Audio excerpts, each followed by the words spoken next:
क्रांति क्रांति क्रांति क्रांति बसवन क्रांति क्रांति क्रांति क्रांति क्रांति बसवन क्रांति क्रांति क्रांति क्रांति क्रांति बसवन क्रांति क्रांति क्रांति क्रांति क्रांति बसवन। शरणो शरणार्थी, मी रसिका धामणकर आज नवरात्राचा तिसरा दिवस आपल्यासमोर उपस्थित झाले। या आधीच्या सत्रामध्ये आपण महात्मा बसवेश्वर यांच्या थोरल्या भगिनी नागम्मा आणि त्यांच्या पत्नी गंगांबिका यांचा इतिहास जाणून घेतला। आज नवरात्राच्या ह्या तिसऱ्या दिवशी आजची ही नवरात्राची तिसरी माळ मी अर्पण करते विचारपत्नी विश्वसुंदरी महात्मा बसवेश्वर यांच्या द्वितीय पत्नी नीलांबिका हिला। नीलांबिका ही अत्यंत सधन कुटुंबात जन्माला आली। सिद्धरस आणि पद्मगंधी या दोघांचीही ती एकुलती एक कन्या। सिद्धरस हे राजा पेरमाडीचे अत्यंत जिवलग मित्र होते, तसेच ते राजा पेरमाडीच्या राजदरबारामध्ये महामंत्री पदावर कार्यरत होते। दोघांमध्ये अत्यंत घनिष्ठ संबंध होते। राजा पेरमाडीने आपल्या मृत्यूसमयी सिद्धरस आणि पद्मगंधी या दोघांकडूनही बिज्जळ आणि त्यांचा मुलगा कर्णदेव या दोघांचीही जबाबदारी त्याने सिद्धरस आणि पद्मगंधीवर टाकली। राजा पेरमाडीच्या निधनानंतर राणीने सुद्धा सती जाण्याचा निर्णय घेतला। सती जाण्यापूर्वी राणीने सुद्धा सिद्धरस आणि पद्मगंधी या दोघांकडून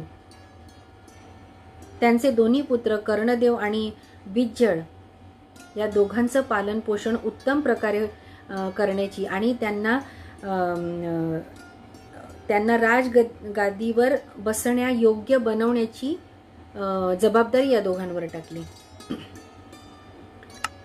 आणि सिद्धरस पद्मगंधी या उभयतांनी कर्णदेव आणि बिज्जळाचं अतिशय उत्तम पद्धतीने पालन पोषण केलं। दिलेलं वचन त्यांनी पूर्णपणे पाळलं। मित्रवचनाला ते जागले। अशा प्रकारे नीलांबिका, कर्णदेव आणि बिज्जळ ह्या दोघांचंही बालपण एकत्र गेलं। या तिघांचंही शिक्षण एकत्र झालं, या तिघांचंही बालपण एकत्र गेलं। ज्यावेळी सिद्धरस आणि पद्मगंधी यांना आपला मृत्यूसमय निकट दिसत होता, तेव्हा त्यांनी राजा बिज्जळाकडून नीलांबिकाच्या पालन पोषणाची जबाबदारी घेतली। राजा बिज्जळाकडून त्यांनी वचन घेतलं की ज्या पद्धतीने आम्ही दोघांनी तुम्हा दोघांचं पालन पोषण केलेलं आहे, तुम्हा दोघांना सक्षम बनवलेलं आहे, सुसंस्कृत बनवलेलं आहे, त्याच प्रकारे माझी एकुलती एक कन्या नीलांबिका हिचा सांभाळ सुद्धा तुम्ही दोघांनी करायचंय। आणि राजा बिज्जळाने स्वतःच्या भगिनीप्रमाणे नीलांबिकाला सांभाळलं। तिला सर्व विविध कलांमध्ये विविध कलेचं तिला शिक्षण देण्यात आलं। युद्धकला, साहित्यकला, संगीतकला, पाककला। ती उत्तम गायिका होती, ती उत्तम रचयिता होती। नीलांबिका ही देखणी तर होतीच, पण ती बुद्धिमानही होती, खूप नाजूक होती, मनाने खूप हळवी होती, खूप प्रेमळ होती। इतरांचं दुःख तिला कधीही सहन होत नसे। तर अशा ह्या नीलांबिकाचं पालनपोषण राजा बिज्जळाने केलं, उत्तम पद्धतीने केलं। कर्णदेव, बिज्जळ आणि नीलांबिका हे एकत्र लहानाचे मोठे झाले। राजा बिज्जळाच्या राजदरबारामध्ये महामंत्री पदावर कार्यरत असलेले महात्मा बसवेश्वरांचे मामा बलदेवरस यांची कन्या गंगांबिका ही आणि नीलांबिका ह्या दोघीही एकत्र लहानाच्या मोठ्या झाल्या। कारण गंगांबिकाची आई ती लहान असतानाच तिचं निधन झालं होतं, गंगांबिकाच्या आईचं। बलदेवरसांनी तिला आई आणि वडिला दोघांच्याही मायेने जोपासलं होतं। बालपणी गंगांबिका जेव्हा आपल्या वडिलांसोबत बलदेवरस यांच्यासोबत कुडल संगमला जात होती, बलदेवरस अधूनमधून कुडल संगमला जायचे। भाची नागम्मा आणि भाचा बसवण्णा आणि शिवदेव यांना भेटण्यासाठी. त्यावेळी गंगांबिका सुद्धा त्यांच्यासोबत जात असे आणि त्यावेळी नीलांबिका सुद्धा त्यांच्यासोबत जात असे. नीलांबिका आणि गंगांबिका नेहमी एकत्र राहत असत. त्या दोघींमध्ये बहिणींप्रमाणे प्रेम होतं.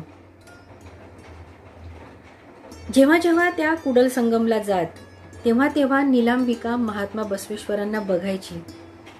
जेव्हा जेव्हा ती महात्मा बसवेश्वरांना बघायची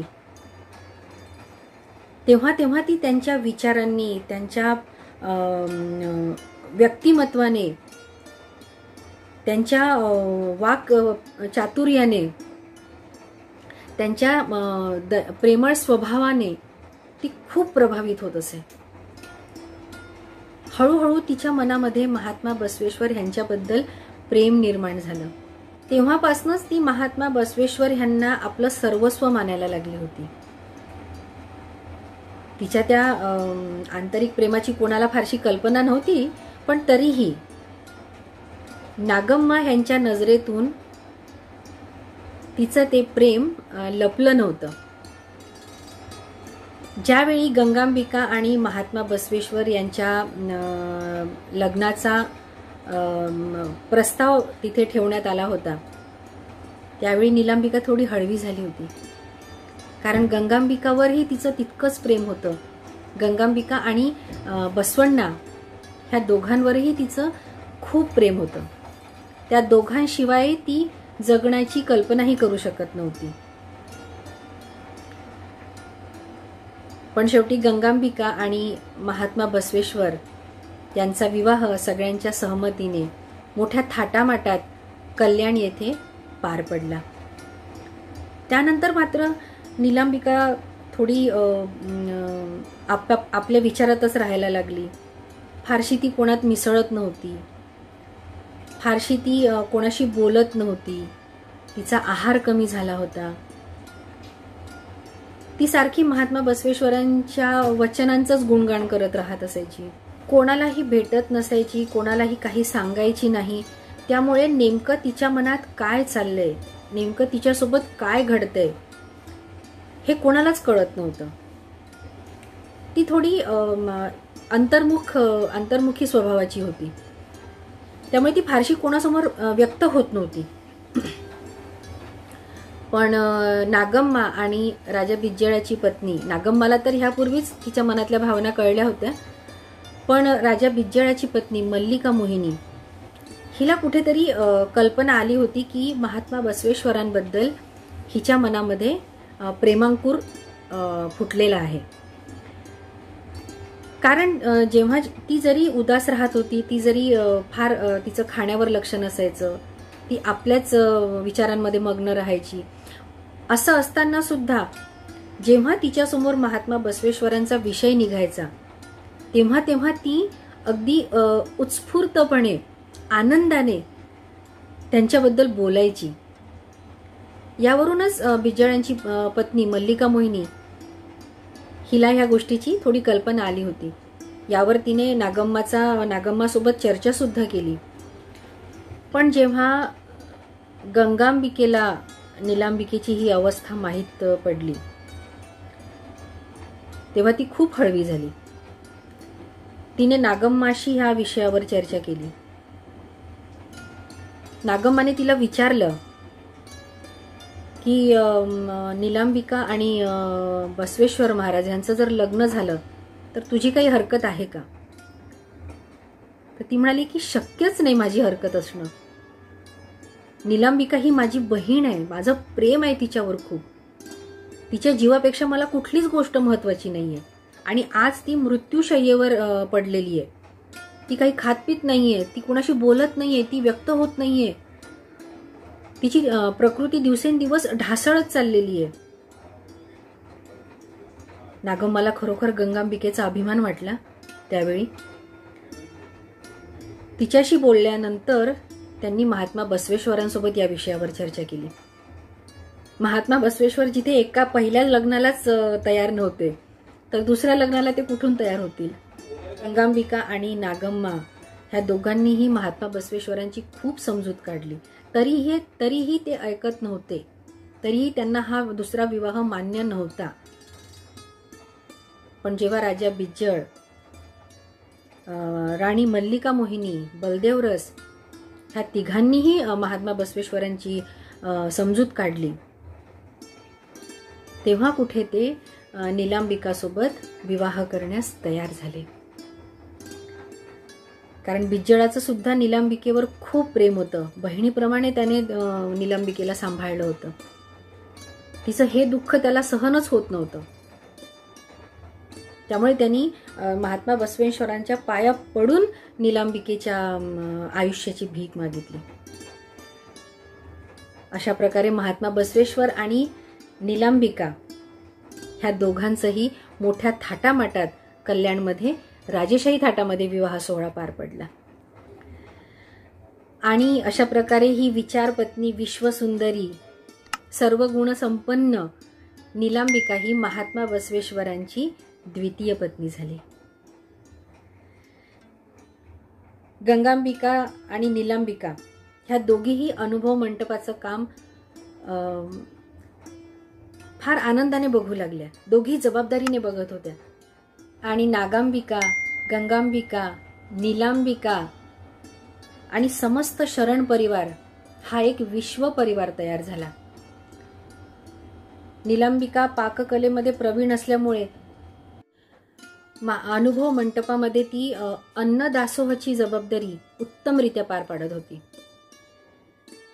नागम्मा, गंगांबिका ह्या घरोघरी, गावोगावी भटकून तेथील स्त्रियांचं प्रबोधन करत होत्या.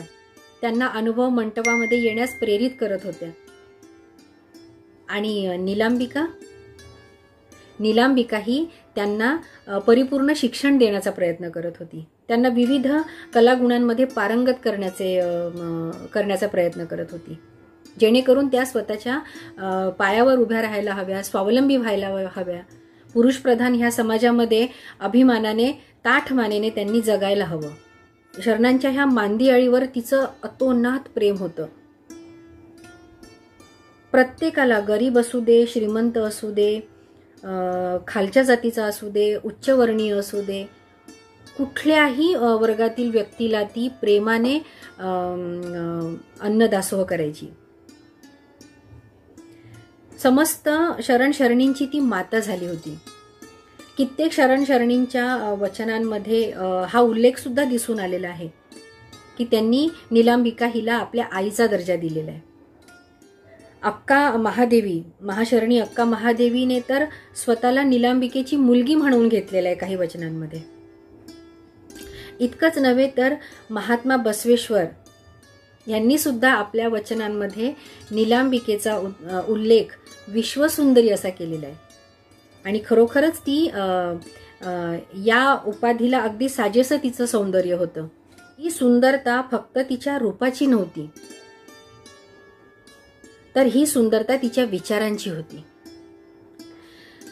नीलम्माने अनेक वचनांची रचना केलेली आहे.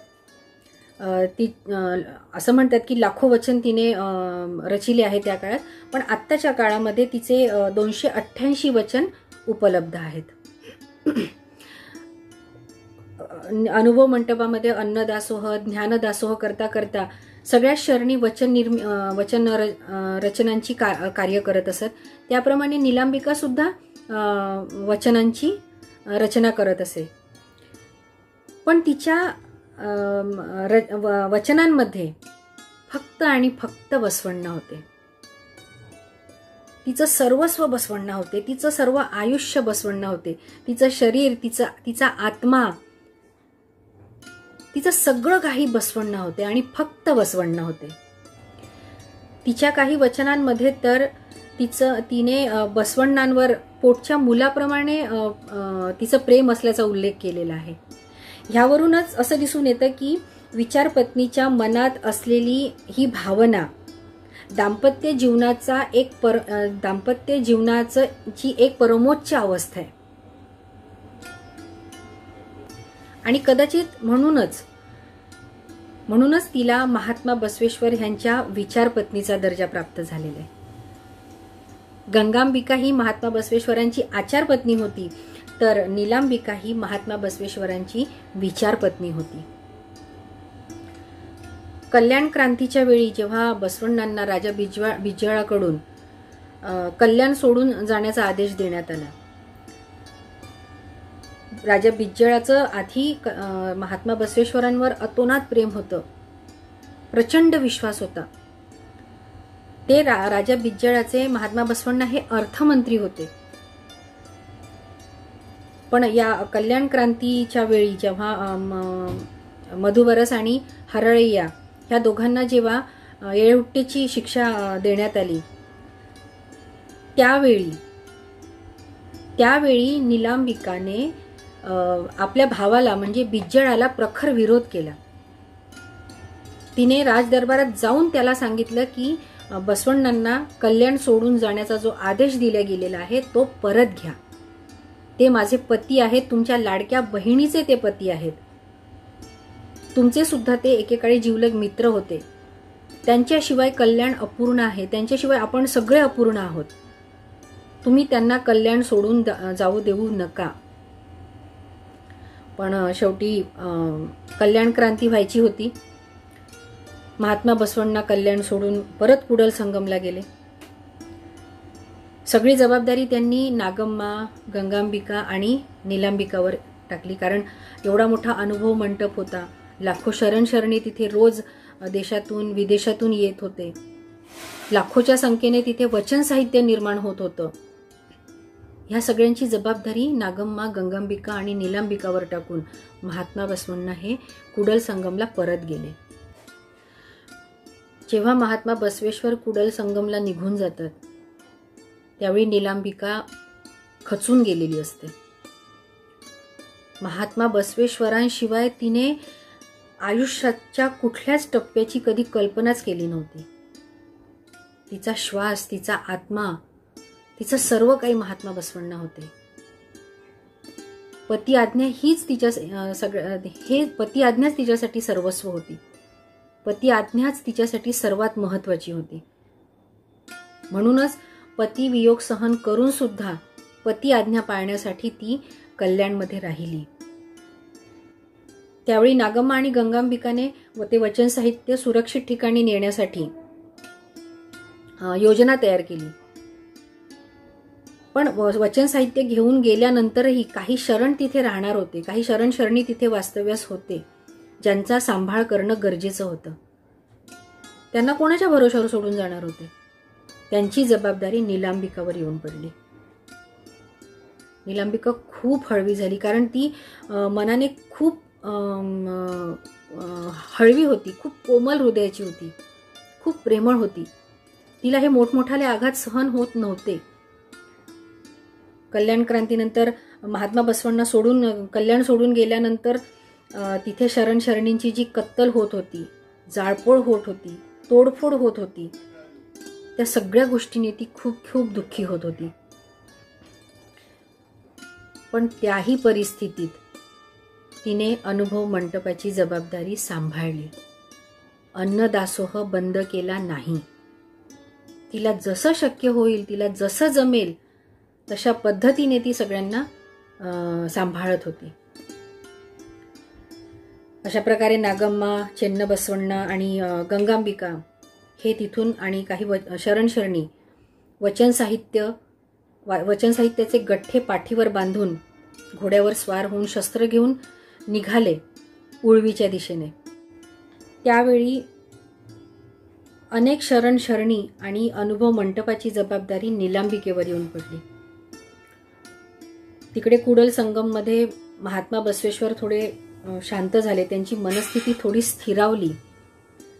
तेव्हा त्यांनी शरण हडपद अप्पण्णा यांना आदेश दिला की कल्याणला जाऊन नागम्मा, गंगांबिका आणि निलांबिकेला घेऊन यावं.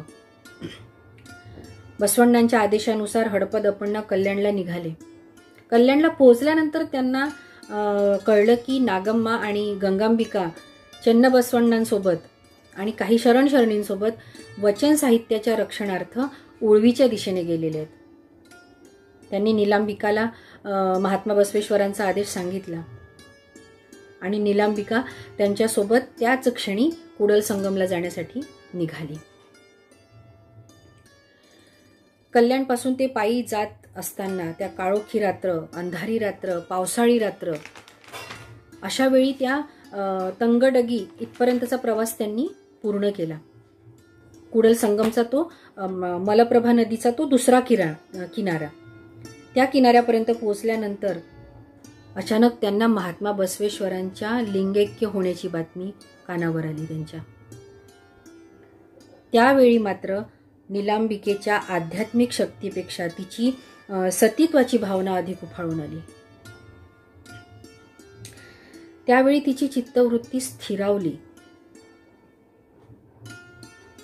तिला आता तिचं सर्वस्व गमावल्यासारखं झालं होतं. महात्मा बसवेश्वर तिच्यासाठी एक ध्रुवतारा होते. त्या ध्रुवताऱ्यावर आपली दृष्टी रोखून तिने त्यांच्यासोबत जीवन प्रवास सुरू केला होता. जर तो ध्रुवताराच निखळला असेल तर तिच्या आयुष्याला काहीच अर्थ नव्हता. ती शांत होती, स्थिर होती, स्तब्ध होती. तिने मलप्रभा आणि कृष्णा नदीचा तो संगम आहे, ती नदी सुद्धा त्यावेळी दुथडी भरून वाहत होती. त्या नदीमध्ये तिने शांत चित्ताने स्नान केलं. नदीत स्नान केल्यानंतर हातावर इष्टलिंग ठेवून तिने त्या इष्टलिंगावरती आपली दृष्टी स्थिरावली आणि हातावरील हे दृष्टी रोखून ही महासती शिवयोगामध्ये लीन झाली. ही विचारपत्नी शिवमय झाली, बसवमय झाली. शेवटच्या श्वासापर्यंत तिच्या मुखातून फक्त एकच वचनवाणी स्त्रवत होती, बसवा बसवा बसवा.